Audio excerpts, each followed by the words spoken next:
We have put together, I think, the most extensive and inclusive voter fraud organization in the history of American politics.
Every time we vote, we're standing up side by side with the Founding Fathers, with the men of Valley Forge, with patriots and pioneers throughout our history, with all those who dedicated their lives to making this a nation of the people, by the people, and for the people. Elections are the lifeblood of our democracy. They are the mechanism by which the American people choose who is going to rule on their behalf and for their interests and welfare. Without elections, there would be no way for the American people, for us, to exercise our legitimate sway on the future direction of this country.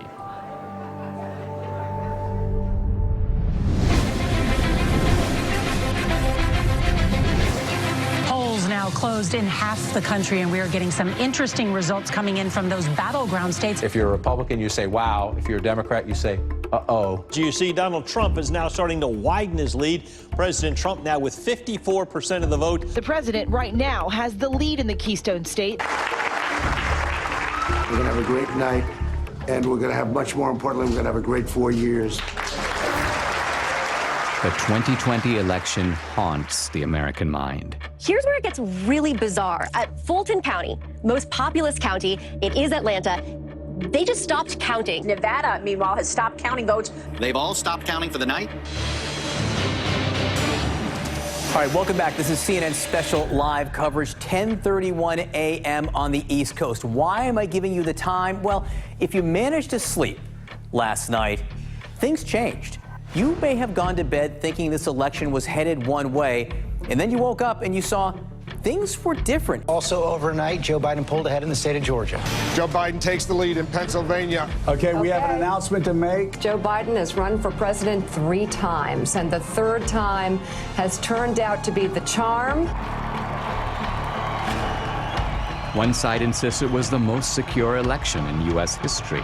Let me begin with one immutable fact. The 2020 election was the most secure election in American history. It was the cleanest election, the safest election, the most secure election ever run. And make no mistake, there has been no evidence of any significant widespread voter fraud. Let me say it again. The 2020 election was the most secure election in American history.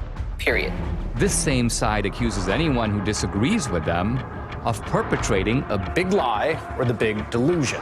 The big lie keeps getting repeated. The big lie is just that, a big lie. And despite a relentless media barrage, the other side remains convinced there was widespread election fraud. What I saw was not a secure and transparent election. Poll watchers claim the Travis County Clerk's Office is locking them out. Last night there was a major software glitch that actually delayed the counting of all of the ballots. A look at election fraud, and I want to look at secretaries of state who illegally changed the voter laws without the permission of their state legislature. There have been numerous attempts to prove election fraud. The van dropping off ballots in the early morning hours of November 4th, 8 hours past the deadline. She said her mother was in a nursing home and did not have the mental capacity to vote. We've obtained video tonight that shows a man dropping several ballots into a drop box. Scottsdale woman pleads guilty to casting a ballot in her dead mother's name. Shows a man buying a registration form for an absentee ballot from a voter, giving him, quote, pocket money, unquote, of $200. Yet courts have refused to consider these cases on the merits. The Supreme Court rejecting an effort by Republicans to reverse President-elect Joe Biden's win in Pennsylvania. The Supreme Court has rejected the Texas-led effort to toss out election results in 4 key states. Even some Republicans dismiss the idea of systematic fraud and call for us to move on. Fraud did not play a role in the outcome of the election. The election was fair as we've seen. We simply did not win the election as Republicans for the presidency. Rather than reject what happened on the 6th, reject the lies about the election, and make clear that a president who engaged in those activities can never be president again. But we can't move on unless we know the truth. Many other issues arise out of the 2020 election. Did the January 6th protesters go to D.C. to mount an insurrection? It wasn't an insurrection, it was a primal scream. To protect the Constitution of the United States against enemies foreign and domestic! They wanted their elected leaders to adjudicate the claims of election fraud. The left's claim that this was the most secure election is also the foundation for the widespread censorship on social media of the so-called big lie. This morning, President Trump waking up without his favorite megaphone. You will never again see a tweet from President Trump. But is it a big lie? Is it a lie at all?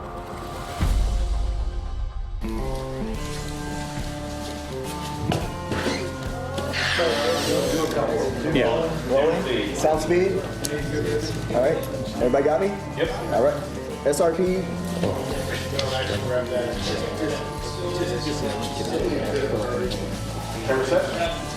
Ready? Set. Hey, I'm Dinesh D'Souza, and this is Season 1, Episode 1 of my new podcast. I started my podcast in early 2021 to speak the truth. But by simply asking questions about election fraud, you get booted from YouTube and Facebook. My podcast is sponsored by Salem Media, and I knew that other Salem hosts felt my frustration. Larry Elder, Dennis Prager, Eric Metaxas, Sebastian Gorka, Charlie Kirk.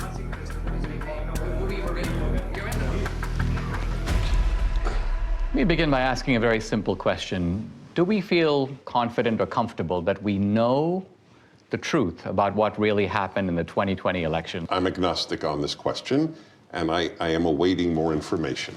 What about you, Eric? I think Dennis is a coward. I think, no, honestly, it's almost funny to me you say you're agnostic. And I think most Americans know that we don't know what happened and are not okay with that, by the way. I'm supposed to believe that a man who didn't campaign or campaign from his basement got more votes than the first black president in America? I don't believe it. Charlie? We have crumbs. We have some evidence here and there that the picture is far from complete. Larry, in your race, you were asked straight out, right? Do you believe that the 2020 election was stolen? What was your answer, and do you abide by that answer as of right now? My answer was that Donald Trump is in Mar-a-Lago, and Joe Biden is in 1600 Pennsylvania Avenue. The lawsuits did not succeed. Do I believe there was shenanigans? Do I believe there were irregularities? Absolutely, and said so. This is probably the most loathed president I've ever seen. I thought Richard Nixon was loathed. I thought George W. Bush was loathed because of the Iraq War. I've never seen the level of vitriol against this man every single day. I think there was a study that found 91% of the news of ABC, NBC, CBS nightly news against Donald Trump was negative. dogged by a bogus 2.5-year collusion investigation. And then on the eve of the election, this Hunter Biden story drops, which shows that Joe Biden completely lied about his lack of knowledge of what his son was doing, and it was suppressed. And even the CEO of Twitter later on admitted that it was suppressed and shouldn't have been.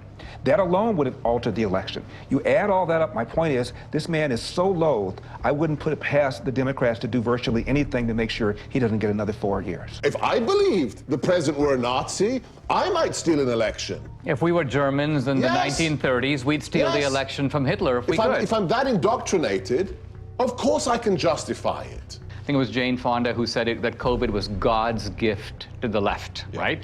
It wrecks the empirical positives of the Trump economy, but here's the other. It enables a whole bunch of things on the other side to change the rules of the election. So the point is, in a COVID environment, is it not conceivable that Trump could have lost fair and square? I think millions of Americans know something went wrong, and they have little pieces, and no one's really put it together. They know that there was injustice. They know it in their gut. They know it through the bellwether counties where Donald Trump won almost every single one of the predictive counties that show who's going to be president. And then they also know it where they went to bed thinking Trump was going to have 4 more years, and they woke up with the exact opposite. We have an individual who could fill a stadium with 60,000 supporters in 24 hours. Vice an individual, you know the famous photograph of the 6 empty circles at a Biden rally. We have an incumbent president who received more votes than any other incumbent president in American history, who actually got 10 million more votes than he did 4 years prior, and who received more support after 4 years of being called a racist and a white supremacist, more support from the Hispanic and black community than any Republican president since the 1960s.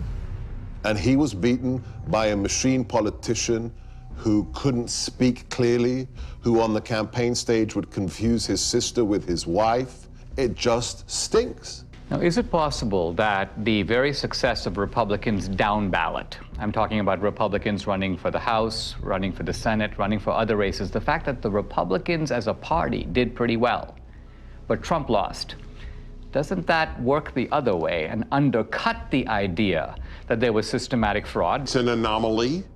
Because if he really, when a president really loses, he has tails. What is it called? Coattails. Coattails. And the down ballots lose, but they won. Why didn't they cheat on all of those? Why didn't they cheat in Virginia with Youngkin?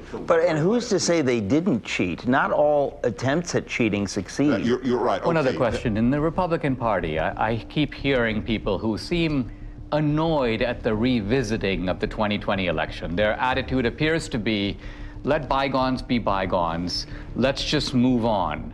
I think the reason that many Republicans are saying let's move on is because bold accusations require bold evidence, and they haven't seen it. And because they know how vulnerable they are and how much they're going to be bashed. Well, yeah, you're called a sore loser, you're called a conspiracy theorist. The people who say that, let's move forward, are people in the elite who see Donald Trump as an anomaly.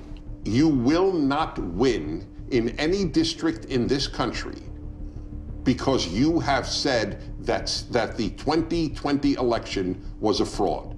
And if they can't win on this issue, then don't use it. Well, it doesn't have to be the only issue, but their unwillingness even to speak up about it, I think, is despicable. Show me the proof, and I'll bet you they do speak up. Just like I will speak more, and I'm not running for office. But I have not gone on board of, I know for a fact this was a fraud. Show me the money. In other words, if it weren't Wolf, let's go to the videotape.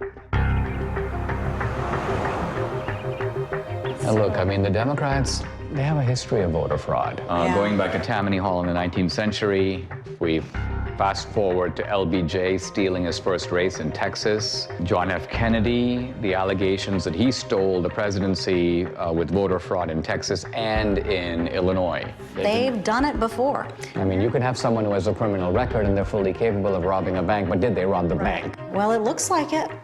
What does our friend Catherine think about all this? Catherine's been a little quiet, but I think that means that they're working on something. I think that you should give her a call and see what she thinks. Hi, I'm Catherine Engelbrecht, founder and president of True the Vote. Hey, can I Trish. How are you? Hey, I'm doing fine. Hey, listen, I'm here with Debbie. Hey, Catherine. Hey, Debbie. You know how crazy it is out there. Have you guys been digging into this whole issue of voter fraud? Well, we have been working on something big. It's probably best we don't discuss it over the phone, but can we meet?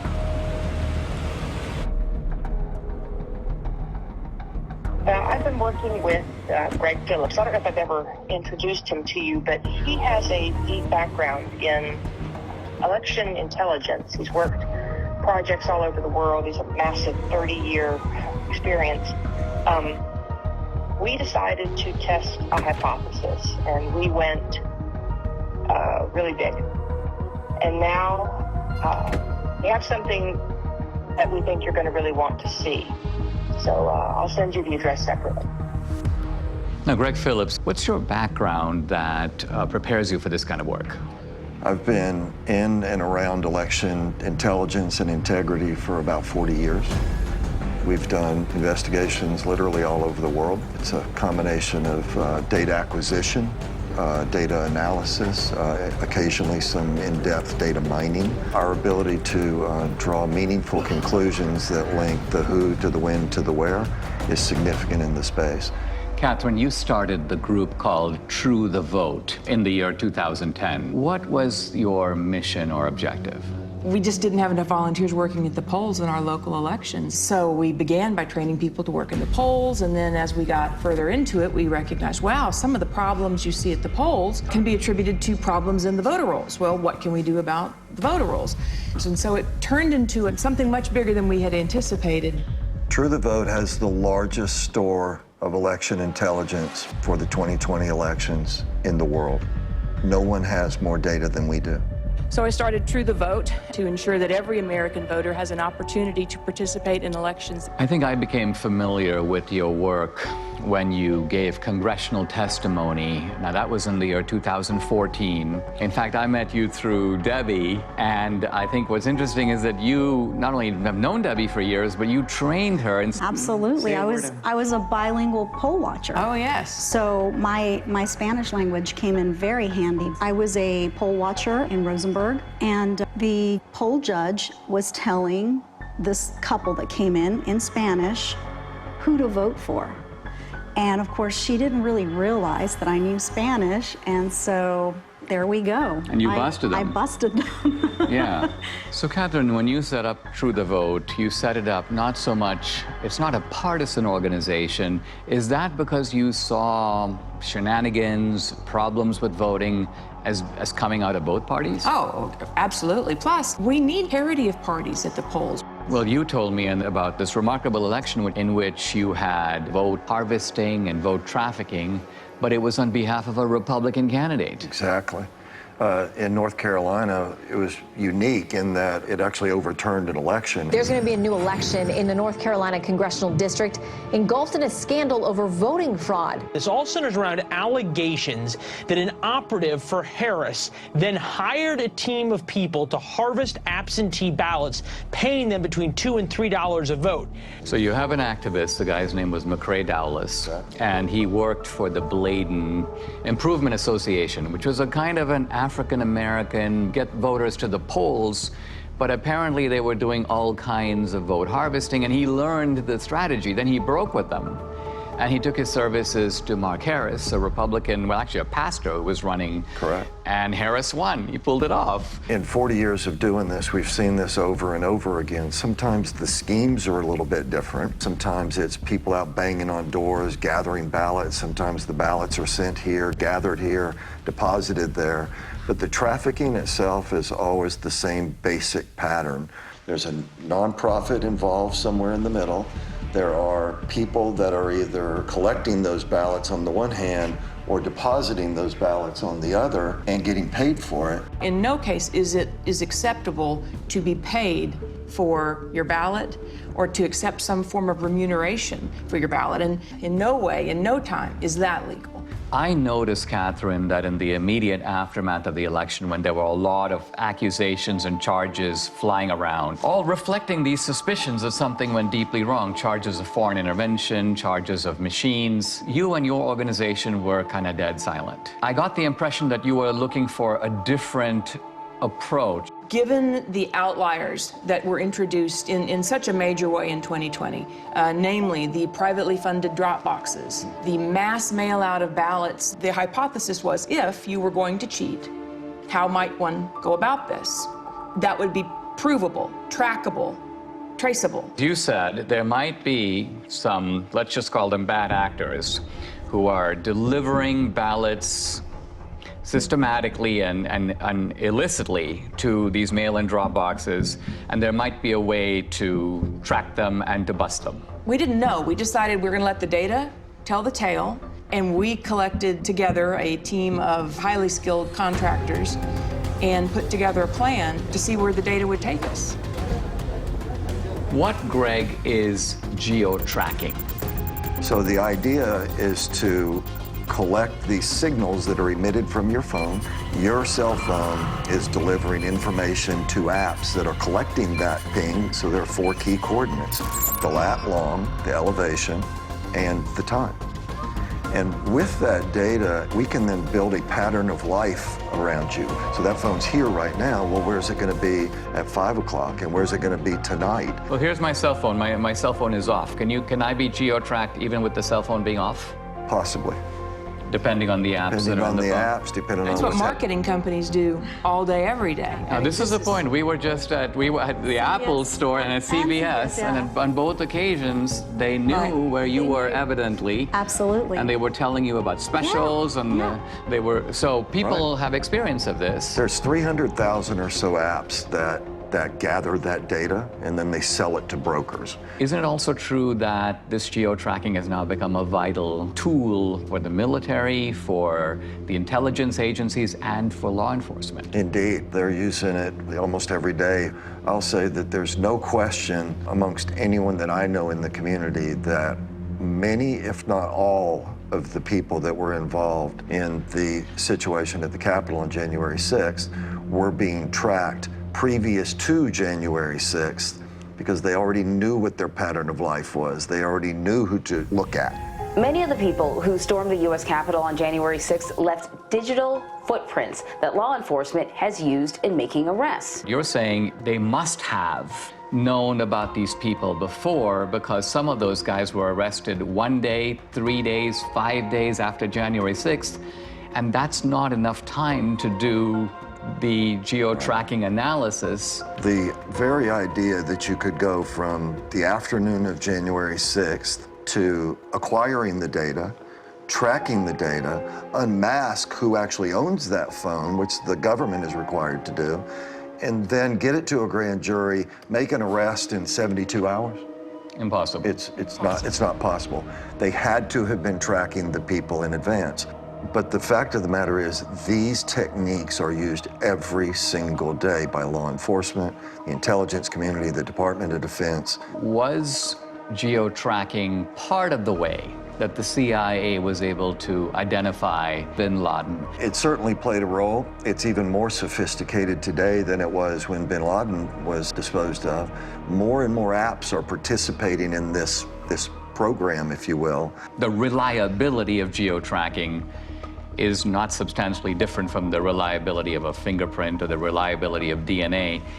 If it identifies your phone, now I could have given my phone to Debbie, but the simple truth of it is my phone was there on this particular date, and there's absolutely no question about that, right? That's correct. Now, you decided to purchase through these brokers that make this information available to companies, they make it available all kinds of places to buy data. Let's talk about the methodology. You identified data in certain places, and by and large you focused on the states where the election was decided. Tell us, what are the areas that you bought data for, and what were you looking for? And what's the time period? October 1st through the election. In Georgia, we actually bought from October 1st through January 6th after the runoff. So we went in, We decided to do the Atlanta metro area because it picks up some rural areas, it picks up some urban areas, it picks up some suburban areas. 309 drop boxes in the area. And we thought, okay, well, this is a pretty good test. We, in essence, sort of fenced around those. Geofencing. Geofencing. And then we were able to make purchase of data of people that had been near those drop boxes, but also near the organizations. Across the country, we bought 10 trillion signals. When they give you this data that you then have to go through, what does this data look like? Well, it's a massive data transfer. We have more than a petabyte of data. You're talking about transacting hundreds of terabytes, so it's a significant move of data. You have 10 trillion signals, that's a lot of signals. So what was the criterion that you set? Final decision was they had to have been to 10 or more drop boxes, meaning unique visits inside of a space, and 5 or more visits to one or more of these organizations. Those were the outliers. It was such an aberrant pattern. So what you're saying, I mean, it seems to me there's no reason for someone to go to even 2 drop boxes, but you're saying that maybe there's a conceivable reason someone did that. Let's identify a large number of drop boxes and multiple trips, and that way we're going to catch not all the offenders, right, but the worst offenders. The way we would describe it is we want to absolutely ensure that we don't have false positives, meaning including people that should not have been included. We're not in any way saying that this is all there is. We're just saying that based on our criteria that we identified in Atlanta, 242 people that went to an average of 24 drop boxes in 8 organizations during a 2-week period. 242 mules. Now let's pause for a second. What is a mule? When we started the project, we had to figure out how are we going to describe the individuals and the elements involved. And to us, it felt a lot like a cartel. It felt a lot like trafficking. It can be trafficking in drugs, trafficking in humans. In this instance, it's ballot trafficking, and so we began to use that vernacular. A mule is, by our definition, a person that is involved in picking up ballots from locations and running them to the drop boxes. So you have the collectors on the one hand, you have the stash houses, which are the nonprofits, and then you have the mules that are doing the drops. What do we know about them? Who are they? Well, first let me say, this is not grandma out walking her dog. Bad backgrounds, bad reputations. We've had encounters with several that are not terribly positive. Violent guys. Can be. They are interested in one thing, that's money. Do we know, by the way, how much they get paid? According to the people that have shared information with us, it's generally $10 a ballot. In the Georgia runoff, that number was higher. 2020, of course, was the year of the Antifa riots, the BLM riots, and it was all going on in the months and weeks leading up to the election. Right. And so in the data, you have geo-tracking data of the drop boxes, but you also have data on the rioters. There were several different violent BLM Antifa riots in Atlanta. In one of them, we had 36 of our mules participate in these violent riots. There's an organization that tracks the device IDs across all violent protests around the world. We took a look at our 242 mules in Atlanta, and sure enough, dozens and dozens and dozens of our mules show up on the ACLID databases. So again, this is not grandma out walking her dog. These are, violent criminals sometimes. There's not just a criminal element, but there is an ideological element, and that there's an overlap between people. I mean, you're not going to go to an Antifa riot and find it overpopulated with patriots or Christians or Republicans. These are people on generally the far left. And turns out that these are people who also help to make up the mule population. I think that's also borne out in our target organizations themselves. They're not like Republican organizations. These are left-wing Democratic organizations. Yeah. Let's zoom in here. So the mule is the delivery man. The mule is the delivery woman.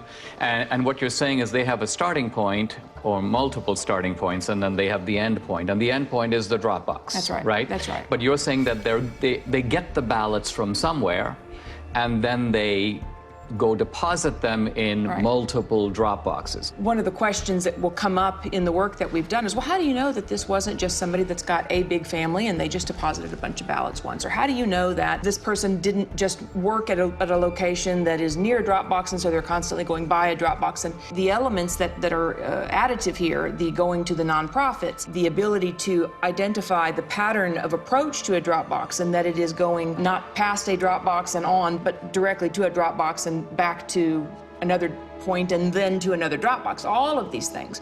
I mean, isn't the timing significant? If some guy's going to a drop box at 2 a.m. in the morning, presumably he's not like out for a walk.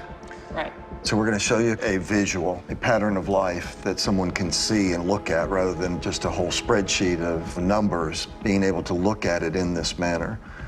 What you see here on the screen is a single person on a single day in Atlanta, Georgia. They went to 28 drop boxes in 5 organizations in one day. What are the orange dots? Those are drop boxes. And what is the blue tracks? That is a smoothed out pattern of life so that we could take the sort of the movement of the individual cell phone signals, marry them together into something that's visual so that you can see movement on the individual. To get to some of these drop boxes, you had to be intentional. You had to get off the highway, you had to go on surface streets, you had to turn in somewhere in order to get to those drop boxes. And the circles, I take it, reflect the nonprofit centers. Are that the places where the ballots originate? The stash houses, where the ballots are collected and handed to the mules to take to the drop boxes. Now let's move over to Arizona. How many mules in Arizona? A little over 200. A little over 200. In Phoenix alone. The reason I think this is all very significant is because these were very close states, right? What was the margin in Georgia? 10 or 11,000, I think, in the end. In the end. And Arizona also extremely close. Yeah, very close. Then you moved on to Wisconsin, but our initial look was in Milwaukee. Gross numbers were a little down, but the average number of visits to the drop boxes was up. So instead of having only 24 unique visits, I think we averaged 28. I mean, maybe I've heard people in Milwaukee are really hardworking, and maybe they just went overtime. And then let's go to Michigan. We have more than 500 mules that we've identified in Michigan. Again, the number of boxes is lower. Now, where in Michigan? Detroit mainly, but we have people in Detroit that went to more than 100 drop boxes. I mean, this is stunning because it's like, I cannot think of a rational, kind of innocent reason for someone to do that. It just doesn't exist. No. So any reasonable person would say, you're onto something big here. We should take a closer look. Let's go to Pennsylvania, critical state. I think it was Pennsylvania that really gave Biden the election. Philadelphia alone, we've identified more than 1,100 mules at rates well beyond anything we'd seen. Closer to 50 drop boxes each. Each guy going to 50 drop boxes? Each. 1,100. We saw people driving back and forth to New Jersey across the bridge. But you're saying the ballots may not even be from Philadelphia or from Pennsylvania. We're saying somebody should But investigate. you're saying that the origin point appears to be Jersey. Now, running 1,100 mules times 50, we are at 50,000 drop box visits by the mules alone in Philadelphia or greater Philadelphia area. Now, as you were assessing this data, you had, the two of you, and I'm not sure which of you came up with this, a genius idea in my view. It was yours? Of course. Of course, who else? Well, to validate your data. We chose to look at 2 murders that were ebbing on cold case status. And in Atlanta, 8-year-old Secoria Turner was killed by rounds of gunfire shot into a car. It happened just outside this Wendy's parking lot. Bought the data and the team got to work. You could see visually that there were only a handful of unique devices that could possibly have pulled the trigger. So this is the area, and this is where the Wendy's was. And are you saying that each green dot is the same guy, but moving through time? Each color is one person. The shooting actually occurred right here in this parking lot, sort of inside of this circle are really the only potentially legitimate shooters. Each of these devices has a unique device ID, and we turned the bulk of this information over to the Federal Bureau of Investigation. Now, I read, they've arrested 2 suspects. They have. 2 suspected gang members will appear in court this morning on charges that include the shooting death of 8-year-old Secoria Turner. And isn't it true that this tracking these movements, this parallels exactly the work you're doing with the Mules? Exactly. It's one thing to have the scientific evidence, which is persuasive on its own merits, but do you have video evidence? We do. How much of it do you have? 4 million minutes of surveillance video around the country. Official surveillance video of these mail-in drop boxes? Yes. How do you get it? You can file for open records requests. Any citizen can do this. It was a very difficult series of steps that had to be followed to procure the actual surveillance video. Do you have video in Georgia? We do. Is it video from the presidential election, the runoff election, or both? Both. Do you have video from other states? Some video from Arizona. We have recently learned video was specifically turned off on particular drop boxes. In which state? Arizona. Wisconsin, it turns out, even though the rules required them to have video. Did they do the video? No, they did not. There should be video on every drop box. Indeed. Given today's kind of cost of technology, it would not have been that hard to do it. And you sent me a screenshot, Catherine, where you were requesting video, and I believe it was the state of Georgia saying this video does not exist and we can't tell you why it doesn't exist. Right, that was in Fulton County. We have correspondence like that from a lot of states. In the absence of video, and that geospatial data is key to decoding, what the greater scheme was. But in the case of what we're going to show you now, what kicks it up a notch is that we have the geospatial data to support the video. Let's talk about some of the videos. So we're going to show you a couple different ones. This particular individual we have in a number of different locations at a number of different times. He's actually a mule. This is the official surveillance video of Georgia. Absolutely. And so as the person pulls up, they don't even bother parking. Of course, in the middle of the night, so why would they? He gets out, approaches the box. When people walk up with intention to cheat, they look around, they basically walk fairly quickly, they try to stuff them in, they try to get out of there. In this case, he drops a few on the ground, pick them up, stuff them into the box. And then he hustles back and hustles out of there.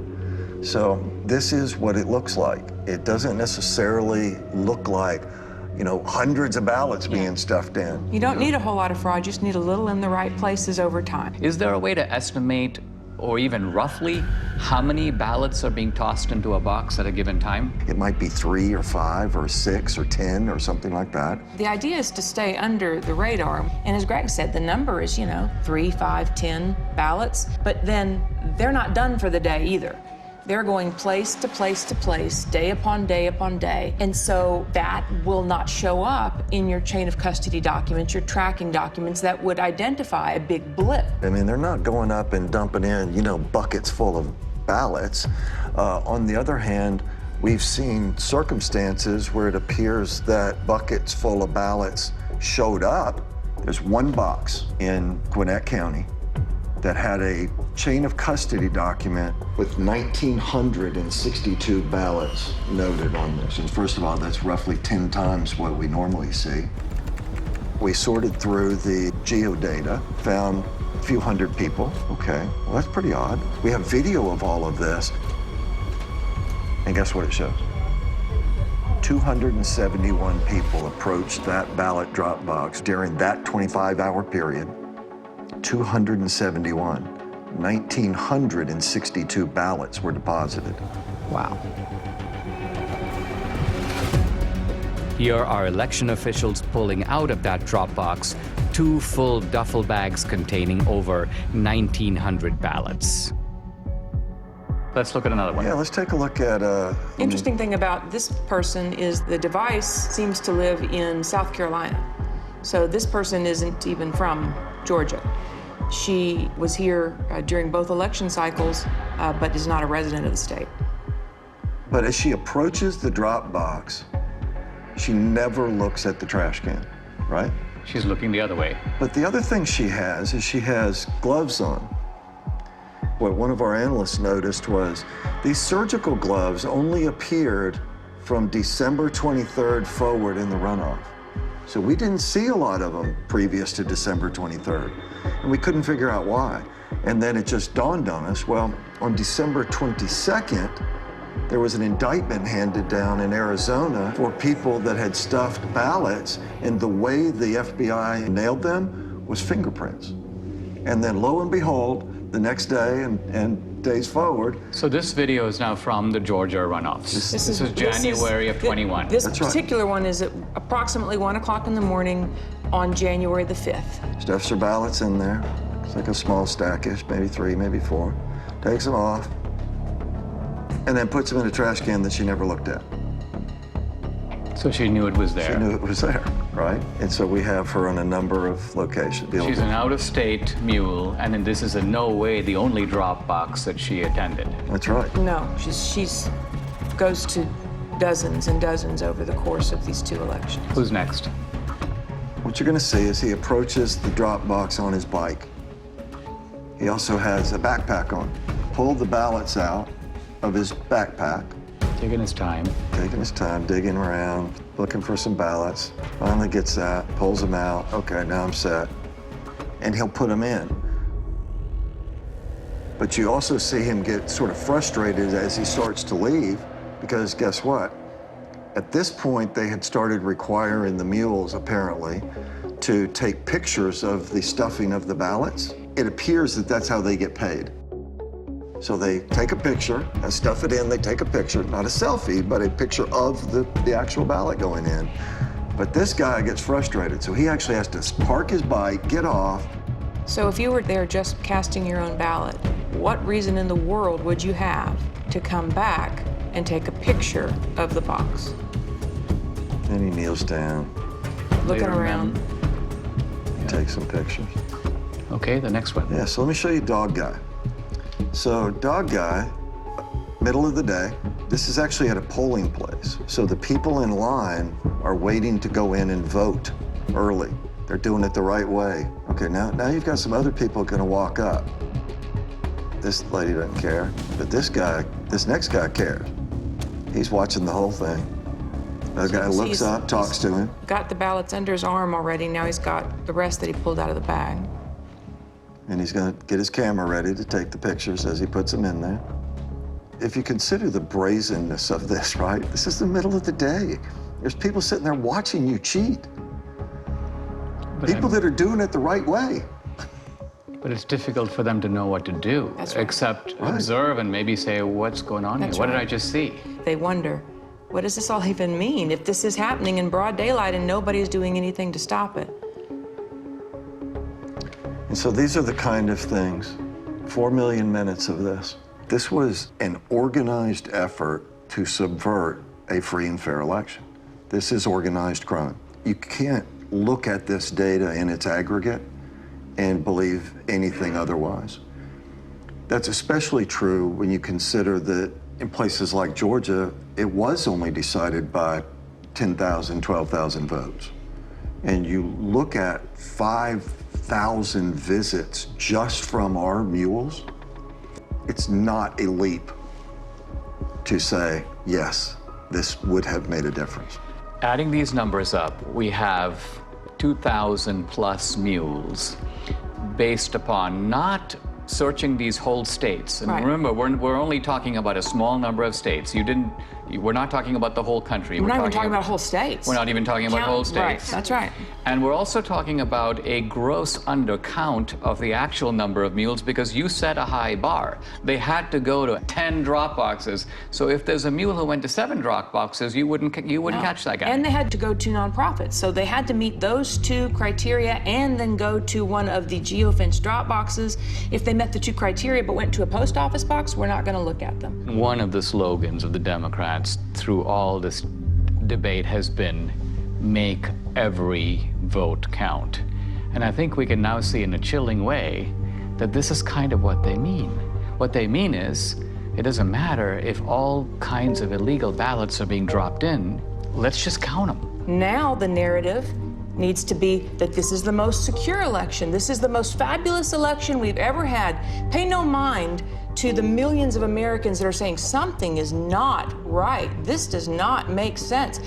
Nothing to see here, just smile and wave, boys. I mean, wouldn't it be an accurate summary to say that these voter bills that the Democrats are desperate to enact, to federalize the election, isn't it that they want to take all these special provisions that have enabled what we've described, or you've described in the 2020 election, and make it permanent? If we don't wake up and do the hard, roll up your sleeves work that it's going to take to reel this all back together, then yes, all the pieces are in place for our election system to be in permanent lockdown. And it will be done under the watchful eye of a media that will tell you it's all just fine. It seems like they are subverting democracy in the public pretense of protecting it. Absolutely. And it won't stop unless we stop it. If I look across the swath of Republicans, this is not the kind of issue that they seem to be comfortable with. It's almost like they would rather endure. That's right. As I said, well, it's a gamble, right? Because the ones that are enduring are currently elected and in power. When you watch these brazen acts and nobody says a word because they're scared that they're going to be sued, because they're scared that they're going to be canceled, because they're scared that they're going to be silenced, that kind of chilling effect is exactly what they want. And as I said, on the other side of fear is freedom. If you never get past the fear, you're never free. Let's sum up what we know. Do we know for sure that this was not, in fact, far from, the most secure election in history? It was not. We know that for a fact. Do we know for a fact that there was coordinated, systematic fraud in all the key states where the election was decided? Yes. Yes. And therefore, does it follow that the people who suspected fraud, even though they didn't have the proof, their suspicion was right? Absolutely. Their instincts are right. And moreover, that the states that are trying to do something about systematic fraud by restoring a modicum of, let's call it the old rules, checking your voter ID, checking signatures. You want a mail-in ballot? You know what? You got to request an absentee ballot. We're not going to send 20 million ballots out there and see what comes back. That these voter integrity laws, far from being voter suppression, are actually a legitimate way to make sure that the people who vote are actually eligible to vote. 100% accurate. That's absolutely correct.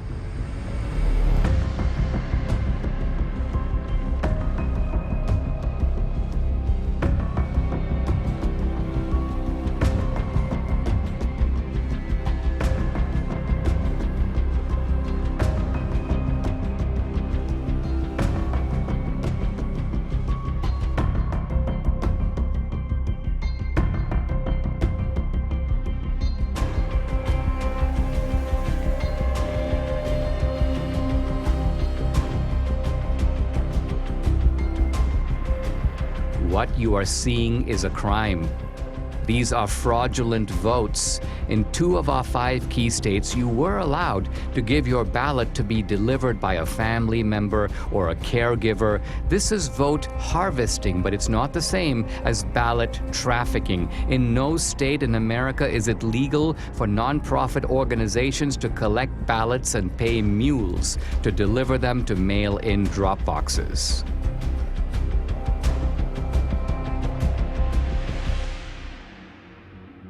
Now we come to the most important question of all. Was the magnitude of vote trafficking in these key swing states enough to tip the balance in the 2020 presidential election? Let's first narrow in on just our 2,000 mules. Their average number of Dropbox visits, 38. Their average number of illegal ballots deposited per visit, 5. That's 380,000 illegal votes. But was this sufficient to put Biden in the White House? To answer that question, we must look at each key state. In Michigan, 500 mules, averaging 50 Dropbox visits and 5 illegal ballots per drop. That's 125,000 illegally trafficked votes, not quite the 154,000 vote difference between Trump and Biden. So Michigan, with its 16 electoral votes, stays in the Biden column. In Wisconsin, 100 mules, averaging 28 drop box visits and 5 illegal ballots per drop. That's 14,000 illegally trafficked votes, 6,000 votes short to give Trump the win. So using only our mules, Wisconsin's 10 electoral votes stays in the Biden camp. But now we come to Georgia, 250 mules, averaging 24 drop box visits and 5 illegal ballots per drop. That's 30,000 illegally trafficked votes, far more than the 12,000 vote difference between Trump and Biden. So Georgia, with 16 electoral votes, moves over into the Trump column. In Arizona, the numbers are roughly the same. 200 mules, averaging 20 drop box visits and 5 illegal ballots per drop. That's 20,000 illegal votes. Again, these illegal votes are substantially more than the 10,000 vote margin that gave the state's 11 electoral votes to Biden. In Philadelphia, Pennsylvania alone, 1,100 mules, averaging 50 drop box visits and 5 ballots per visit. That's 275,000 illegal votes, again comfortably exceeding the 80,000 vote margin between Trump and Biden. So Pennsylvania's 20 electoral votes goes for Trump. Shockingly, even this narrow way of looking at just our 2,000 mules in these swing states gives Trump the win, with 279 electoral votes to Biden's 259. But no one thinks that our 2,000 mules were the only mules trafficking illegal votes.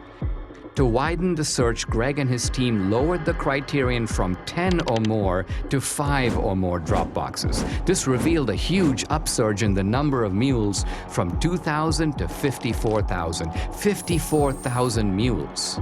Next, they used a very conservative estimate of just 3 ballots per drop box visit. Now, when we multiply this increased number of mules times the 5 drop box visits per mule times just 3 illegal votes per drop, we find election fraud on an astonishing scale. In Wisconsin, 83,565 illegal votes were trafficked. In Georgia, 92,670. In Pennsylvania, 209,505. In Michigan, 226,590, and in Arizona, 207,435.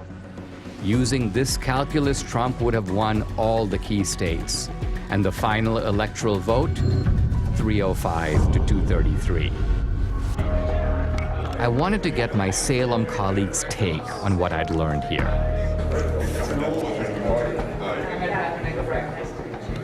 How did you get this video? Is this all surveillance footage? Is this like official status? This is all. Official. Sorry, this is all required for open records. This is the way that we get it.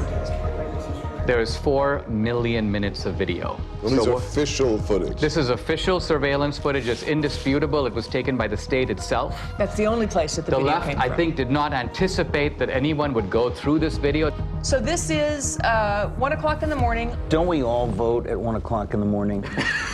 Right. This seems silly, but somebody asked me, they go, how do we know this is not normal mail? This is a ballot drop box. Right. Okay, this is not the mailbox where we write your mom. She's got gloves on. She's got gloves on. And what does she do with the gloves? Ooh. Whoopsie daisy. Hang on, she walked straight past that can and didn't see it. You gotta show that again. It's hilarious. Look, she just walks in. So this is not the first time she's done that. No. So that one was in Georgia, is that right? Yes. So in Georgia, it is illegal to turn in anyone but yourself or your family member's ballot. It is illegal. Right? It is illegal. So forget the outcome. That's an illegal practice, what you just saw. That's right. Video number 2. Dog guy. This is called Dog Guy.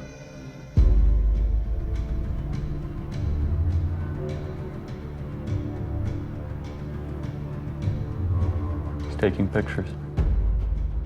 Why would you do that? So you get paid. That's business. It's business. What Business do as you usual. suspect if you had actually caught this person at that moment, hand me those ballots, and the person did, what do you think you would see?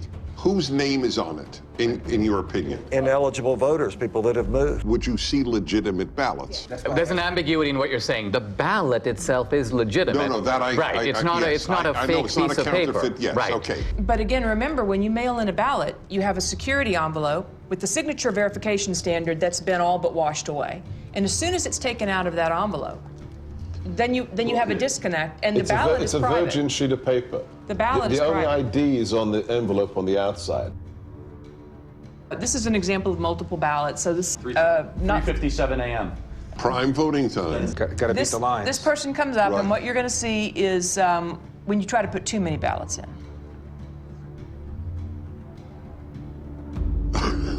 He needs a shoehorn.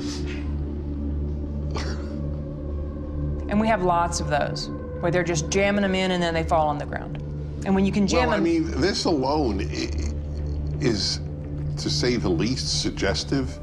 Who's voting at 3:57 a.m. with a whole bunch of ballots? And then being able to match that ping where he's standing there to the next place he goes. So and the we're next seeing place he videos of one. Right. But each one of these, went to. On average, Do you have 23 video times. of the same guy going different places? Yes. Right. This is their pattern of life. So in one night, this person, this mule, went across 6 counties to 27 different drop boxes, 5 different organizations. So he was getting the ballots from the organization. Correct. The Republicans had no idea this was going on during the election. Trump, to his credit, tweeted out in July, mail-in ballots are a disaster. And he was attacked so hard by Kemp and Ducey and so many. But he didn't have this information, obviously. His instinct ended up being right. This is the tip of the iceberg. You're talking about extraordinary criminal activity, but there's a ton more, you would guess, that you have not even touched. You are talking about 200,000-300,000 ballots that were just harvested in only your geolocated locations. But you are talking, what, 5% of America? Less. Less than 5%. Okay. So the case closed. Sorry, gentlemen, lady. Case closed. All right, so I do a heroic thing that not necessarily others here do. I read the New York Times every day. That's crazy. We're sorry for you. It's my martyrdom. They claim all of these places we have found maybe 4, maybe 50 phony ballots. These aren't phony ballots. Right, No okay, one's so ever, wait, this is a but very they're novel. wait, they're phony names. No. There's no name on the ballot, Dennis. Okay, let's say we got access to every single ballot thrown into the ballot boxes. Would we be able to prove this is a fraud? It's the perfect crime because it cannot be curated after it is committed, because the evidence has no connection to the person who is meant to be voting. That's the problem. As soon as it gets taken out of the envelope, the identity of the voter we're disappears. claiming, so the vote from John Doe is from a John Doe who is dead or a John Doe who is moved. Is that correct? Or voted somewhere else. Or voted so. Why is that not provable? There's an easy way to bust it, but it's not the way you think. It's not to go find the ballots in the ballot mix. You can't do that. The way to find it is these guys have the cell phone identification of all the mules, all of them. So law enforcement has to step in at this point, and their next step. What were you doing 7 is times? to go and interview the mules. Who paid you? Right. Where'd you get the money? Will any state's law enforcement do this? This is a big question. The mules aren't going to fess up. They know they're participating in something that is Well, fishy. you've got them on videotape. You've got 2,000 people who are committing felonies. Right. I'd like you to just reflect about what you've learned today and how you're feeling and thinking about it. It's just sickening to me. This is jaw-dropping. What you showed is frightening.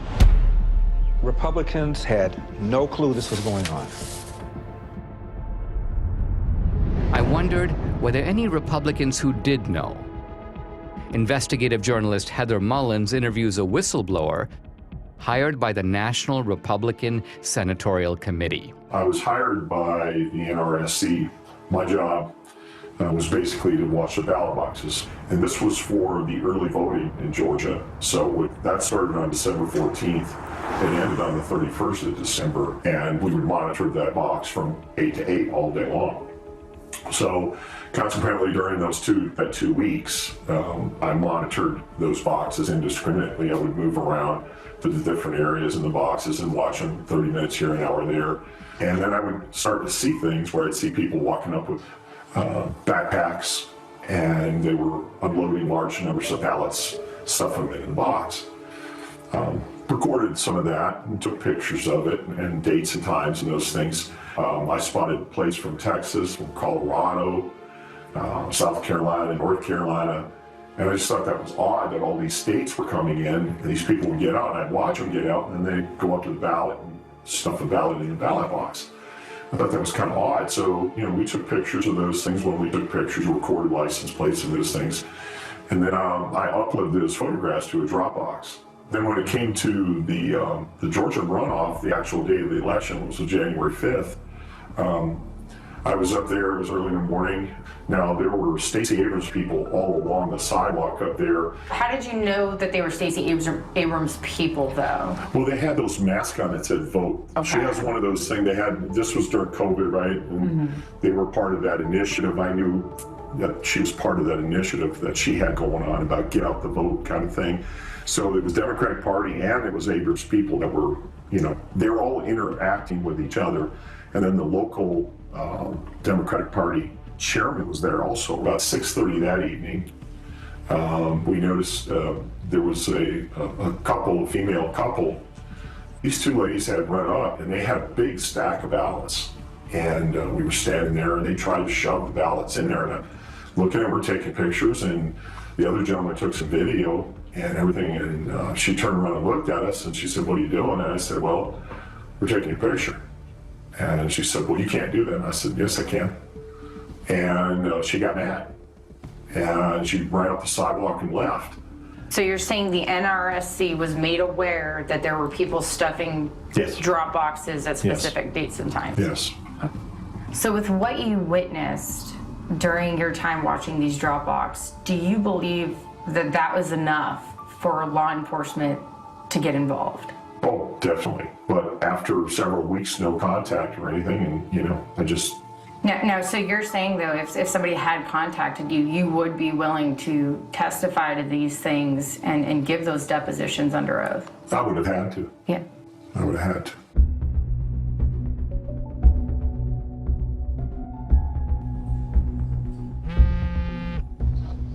Catherine, hey. Greg just interviewed an informant in Arizona who's now cooperating with authorities. Oh, wow, okay. Check your email. Okay, awesome. I'll do it. Thanks so much. Okay, bye.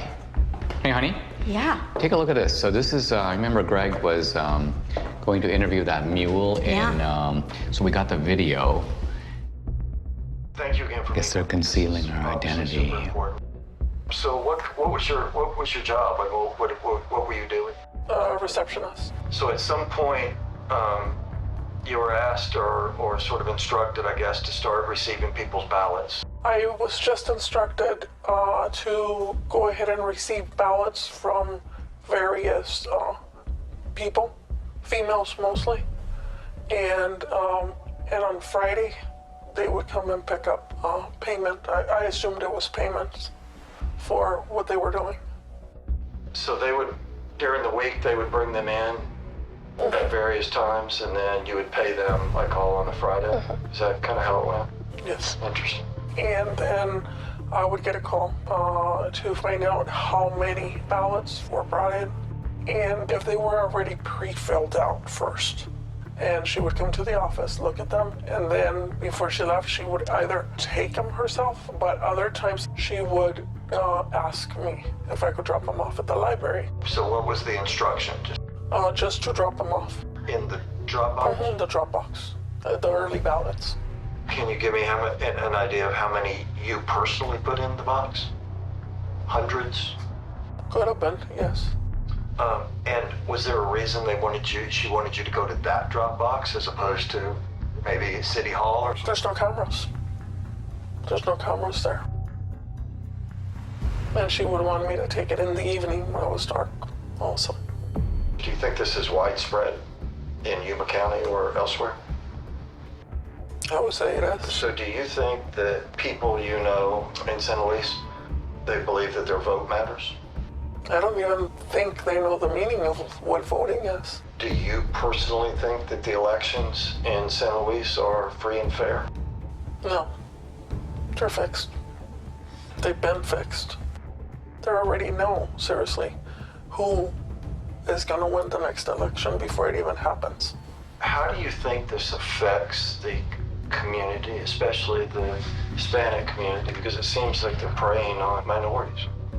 They're an easy target because most of the Hispanics that live in the town are not well educated as far as the law.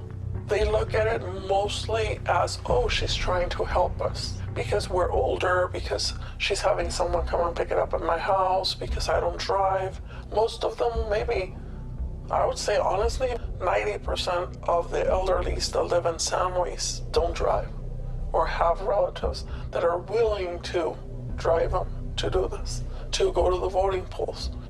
Back when I first moved into the city of San Luis, I did have somebody come and knock on my door and ask for my ballot. And it was somebody I knew and that I had known for many years since I was a child.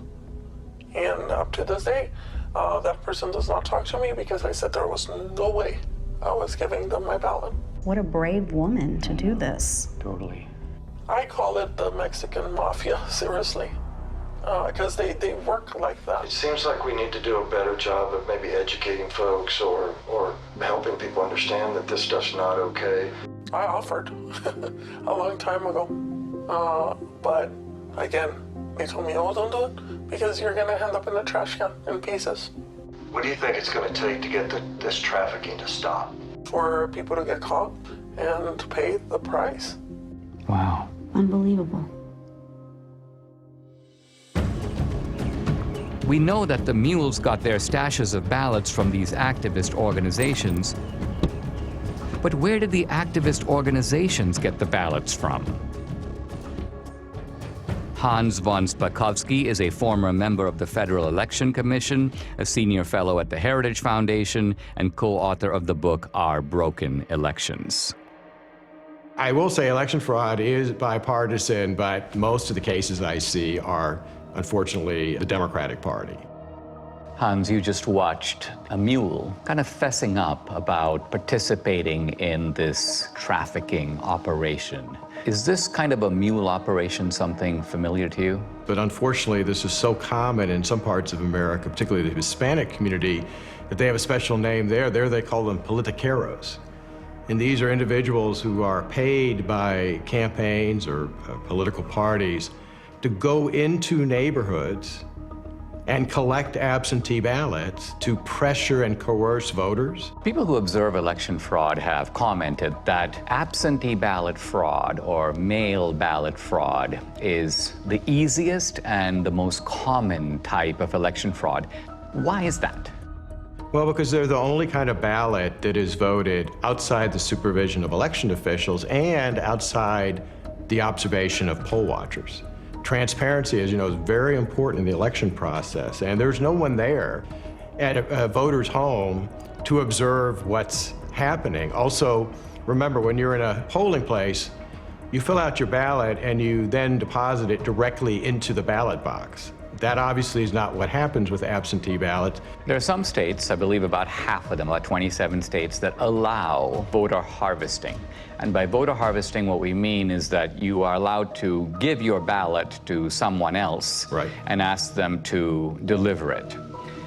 Now, are there any states in which you're allowed to pay mules to deliver ballots to drop boxes? No, you're not supposed to be doing that. And allowing vote trafficking to begin with is a huge mistake because you're giving third-party strangers, you know, candidates, campaign staffers, party activists, all people who have a stake in the outcome of the election, you're giving them the ability to handle something very valuable, a ballot.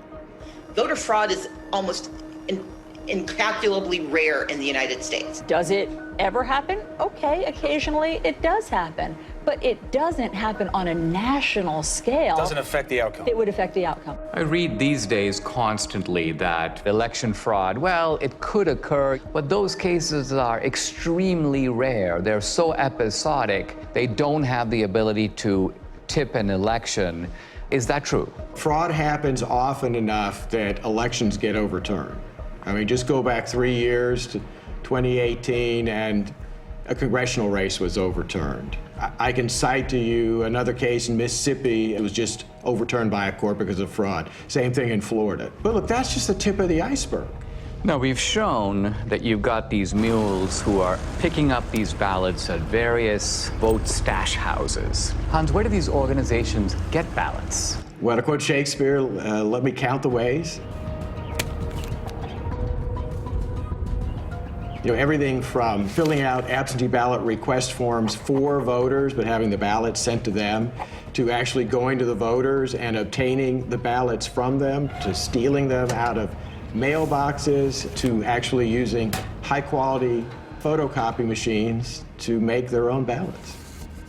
Look, these cases unfortunately go on all the time. You can go to 2018, which wasn't that long ago, in North Carolina.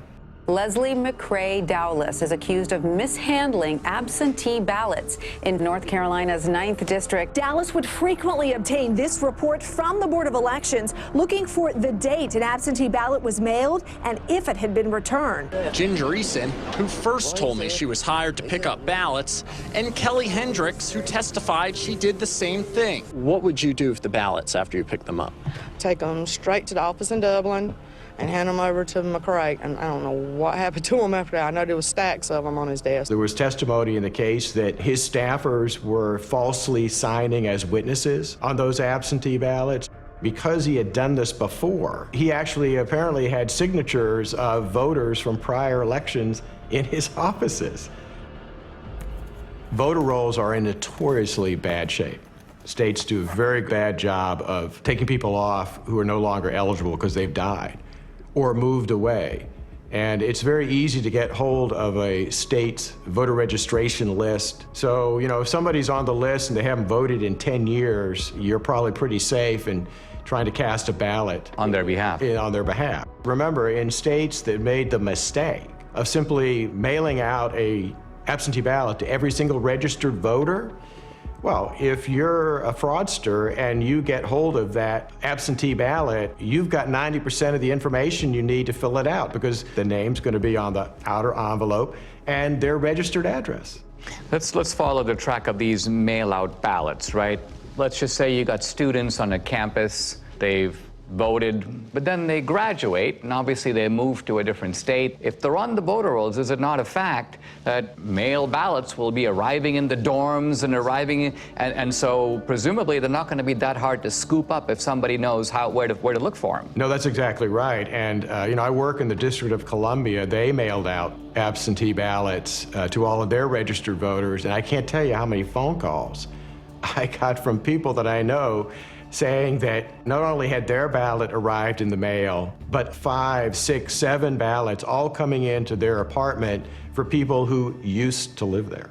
Now, a former Supreme Court justice in Wisconsin named Gableman has done a preliminary report. He talks about the fact that there are approximately 90,000 people in Wisconsin who are in resident care facilities or nursing homes. So she's basically not capable any longer of even remaining awake for more than a few minutes. And so are you surprised that she voted in February 2021? Absolutely. But I was surprised to hear that she voted in the last presidential election. Much to my surprise, she had voted for the last, off and on for the last 10 years. I guess in my mind, I thought if you put your parent into a facility because they were incapacitated, they would not even be offered the vote. They make you vote. They make you vote here?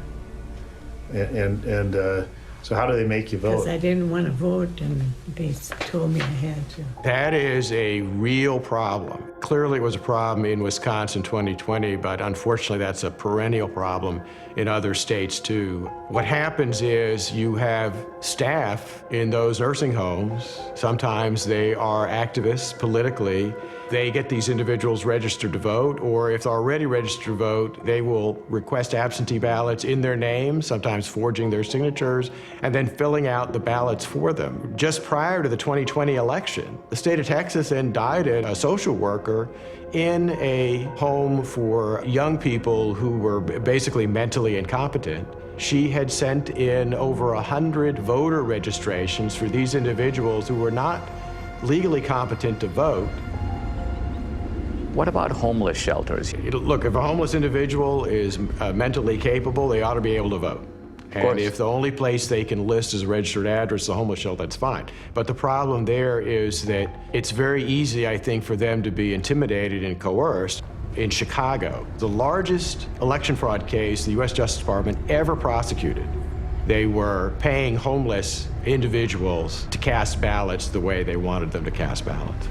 What made you want to do this? What made you want to get involved? Well, I knew election stuff was supposed to be something good to do, and then plus I needed a little extra money to get Christmas for my son. So that's why, the main reason I did that. Who do these fraudsters pick on?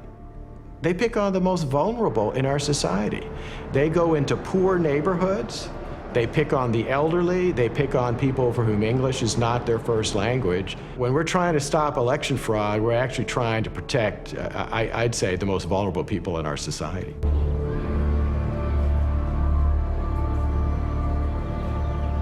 We now know where the ballots could have come from, but to pull off a heist like this on a national scale would take deep pockets. I wanted to find out where the money might have come from. Who could have funded the heist? I met with Scott Walter, an old colleague of mine at the American Enterprise Institute, who is now head of the Capital Research Center. This is an organization that has produced multiple reports on the funding of elections. People think of three rivers of money, really, that empty into the gulf of elections. The hard dollars to write a check to a candidate. The second, you hear soft money or dark money. And then there's a third river that people tend to neglect, but Capital Research Center has studied intently, and that is the 501c3 nonprofit money. The kind of charity that you get to take a tax deduction for. That river is enormous. In the 2018 cycle, about $21 billion. Now, what do the IRS regulations say about the involvement of these nonprofits? By law, these nonprofit charities are forbidden to directly intervene in elections in any way or to help a particular party or candidate. The IRS is emphatic that you cannot intend or even have the effect of helping one party or candidate over the other. Now, let's talk about some of the key elements of this particular network that we're focusing on. We have drop boxes, and those drop boxes are, most people would think, funded entirely by the states. In other words, the drop boxes in Georgia are funded by the state of Georgia, but that's not entirely the case, is it? In the 2020 election, there was an unprecedented hundreds of millions of private dollars going into government election offices. The $470 million or so dollars were sent by Mark Zuckerberg and his wife. We did our part to secure the integrity of the election. There were a few other places that put in much smaller amounts. One entity that put in $25 million was, again, a nonprofit that's part of the Arabella Advisors, which as a total empire in 2020 took in $1.7 billion. Is there any evidence that this operation had a partisan thrust or a partisan character? As we all know, big money rarely comes without strings attached. One of the big ones is lots and lots of drop boxes. Also, lots and lots of vote by mail. To get your nice big checks, you had to do things like have drop boxes, encourage vote by mail, have ads in foreign languages, all kinds of things that little by little are nudging the turnout for one particular political party.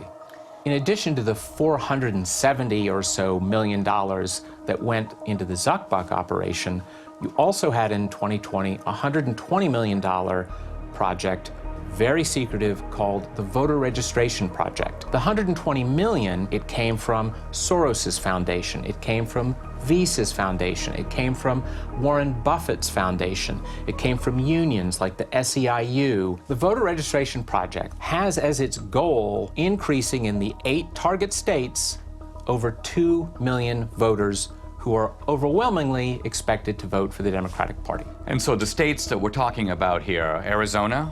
Yes. Georgia? Yes. North Carolina? Yes. Any others? Nevada, New Mexico.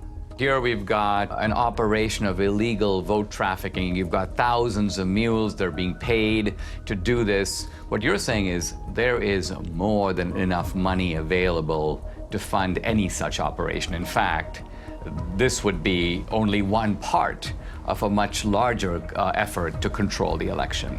We are talking $500 million in nonprofit charitable funds flowing into efforts to register and get out the vote for Democrats. Most of the left-wing mainstream media, when they reported on the Zuck bucks going through, they made it sound like, oh, it's all gonna go for masks and, you know, plexiglass and all. And every study that's ever been done of some of the grants to the big cities found a few percent maybe going to help people that way, and the massive amounts of money going into ginning up the vote by mail operation and the drop box operation and those sorts of things that benefit one political party. How confident should we be that this will be a fair election? They're sending millions of ballots all over the country. This is going to be a fraud like you've never seen. Trump predicted. He said the Democrats are going to cheat, that they're going to use the pretext of COVID, they're going to rig the rules in their favor. Nevertheless, Republicans focus their efforts on the campaign, while Democrats focus their efforts on the process of actually running the election. The two sides don't approach elections in the same way. The Democrats, they understand that the rules, the process by which elections are conducted is just critical. We must now face the chilling reality. The Democrats conceived the heist. They funded it. They organized it. Then they carried it out. They rigged and stole the 2020 presidential election. We cannot be okay with this. We cannot simply move on. Guys, I'd like to have your honest assessment on what you've seen, what you've heard, and what we can reasonably draw from it. What do we have empirically? We have data, geolocated, we have footage of people harvesting ballots. Do we know who those ballots were for? We can't know who they were for. However, you have to inject common sense. Are we saying that in the centers of Democrat-held districts, we are seeing hundreds and hundreds of visits to drop boxes with pro-Trump ballots? It beggars belief. This ballot laundering looks pretty convincing to me. I don't think we'll ever know the full story. And what makes this crime so compelling and unique is that once the ballot enters the system, it's really hard to reverse engineer it. But when you have the cell phone geolocation data and then the actual footage of them doing what you would expect them to be doing, taking pictures of the ballots, taking gloves off, visiting multiple times, I mean, it seems pretty clear to me, and it explains the sudden spike in Biden's support that we saw late at night, the kind of instinct that people had.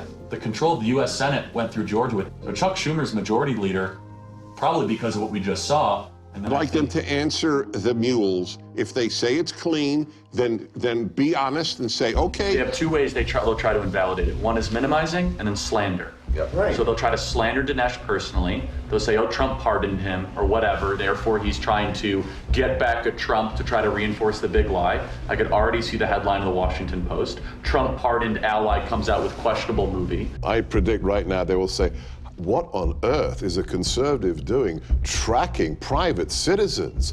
Gee, how dare, what is Dinesh D'Souza doing to voters at 3 a.m.? In fact, I mean, that'll be part of it. Intimidation will be the word. Right. The word will be intimidation. They'll say no person is safe. Communities of color are being tracked.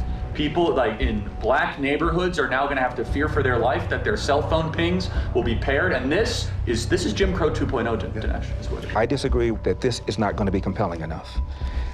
This is a smoking gun. This is O.J. Simpson being seen leaving the scene of the crime. I don't care how partisan you are. You can't dismiss all of this. How do you explain somebody going to a whole bunch of different drop boxes with a whole bunch of different ballots on the same night at 3:57 a.m. in the morning? How do you explain that? That alone. I'm sorry. I think a whole bunch of people in this country are going to go, oh my God. I think that if every American saw that, I think it would move the needle. However, their ability to keep their side ignorant is total. That's going to be impossible to keep a lid on this thing. Well, this movie is an Overton window moment, right? So documentaries can do this every once in a while. Michael Moore did it. He moved the Overton window on many different topics 20 years ago. Al Gore did it with climate change. It'll happen, as Ernest Hemingway said, gradually and then suddenly. Because it's not just how many people are going to watch this film, it's who's going to watch it. It's going to be lawmakers. It's going to be people that work for the Bureau. It's going to be someone somewhere with a conscience that has power and to say, this is a problem. It can't be dismissed. And it can't be dismissed. They have ruined Election Day in the United States of America. That's provable. And that's enough for me to fight the left with every fiber in my body.